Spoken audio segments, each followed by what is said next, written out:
Olá, como é que vão? Tudo bem? Espero que vocês estejam gostando aqui dos nossos vídeos. O assunto que eu quero falar hoje é sobre os formatos e os diferentes tipos de prótese de silicone. Então, quando você vai decidir fazer a sua cirurgia, você vai falar, nossa, tem muito tipo, eu não sei o que eu faço. Então, o que acontece? Basicamente, você pensa que você tem dúvida entre colocar uma prótese redonda e uma prótese anatômica. Mas, na verdade, fica sabendo que existem algumas empresas que têm até 5 tipos de formatos de prótese. 5? Eles seriam o quê? Prótese redonda, que você já está acostumado, prótese anatômica, a prótese cônica, que é um pouquinho menos usada, e outros dois tipos de prótese. Por exemplo, a Silimed tem a Enhance, que ela é estreita e um pouquinho mais alta, e a Nuance, em que ela é baixa e mais larga. Para vocês terem ideia, em 10, 11 anos eu coloquei apenas uma vez a Enhance. Mas isso bem no começo, antes de ter muito esse negócio de projeção. Por quê? Porque na verdade é o seguinte, cada prótese tem as suas peculiaridades. A prótese redonda, ela ocupa toda a região do tórax onde ela está colocada. E ela é a prótese que mais dá projeção para o polo superior. Então, quando a paciente chega para mim e fala, ó, eu queria um peito um pouquinho mais redondinho e com um colo um pouco mais marcado, eu sei que muitas vezes a melhor opção vai ser a prótese redonda. Já a prótese anatômica, como o próprio nome diz, ela tem mais um formato natural. Então, o que acontece? Ela é mais vazia aqui na parte de cima e mais cheia embaixo. E de qualquer forma, isso parece que fica bonito em algumas pacientes, e tem paciente que gosta, mas tem paciente que deseja um colo mais alto que não vai gostar, porque vai achar que o peito está caído, porque muitas vezes essa acaba sendo a impressão, porque um peito natural, ele é vazio aqui em cima e cheio aqui embaixo. E isso muitas vezes leva a ter a impressão que é um seio caído, mesmo que a areola esteja na posição correta. Por quê? O médico considera uma queda da mama quando a areola ela passa do sulco. Se você tem a areola acima do sulco, ela não tem queda. Ah, mas eu tenho uma parte do seio que ainda fica um pouquinho para baixo, mesmo a minha areola não está caída. Esse caso a gente chama de pseudopitose.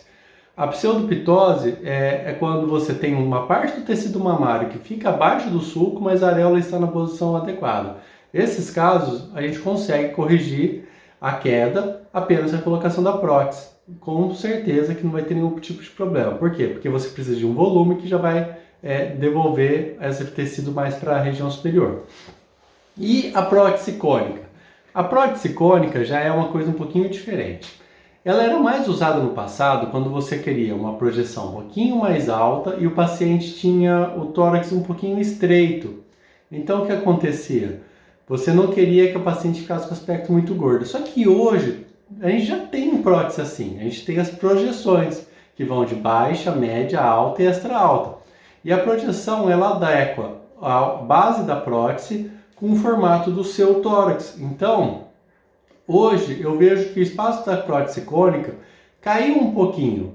Para vocês terem uma ideia, se eu colocar aqui na foto uma prótese redonda, alta projeção, e uma prótese cônica, alta projeção, vocês podem perceber que as duas são muito parecidas, que você quase não vê a diferença entre elas. E realmente, eu já coloquei em pacientes uma prótese cônica, média projeção, que teve basicamente o mesmo resultado de uma redonda de extra alta ou alta projeção. Já aqueles outros dois tipos, eu acho que hoje eles não têm mais espaço. Eles eram numa época que a gente não tinha as projeções e a gente tinha que tentar adequar a base da prótese com o tórax da paciente. Só que hoje, como a gente tem as projeções e variações grandes de base, relação de projeção de altura, a gente praticamente acaba não usando mais isso não. A outra coisa que a gente tem que saber sobre prótese são as superfícies. Basicamente, hoje a gente tem 3 superfícies de prótese.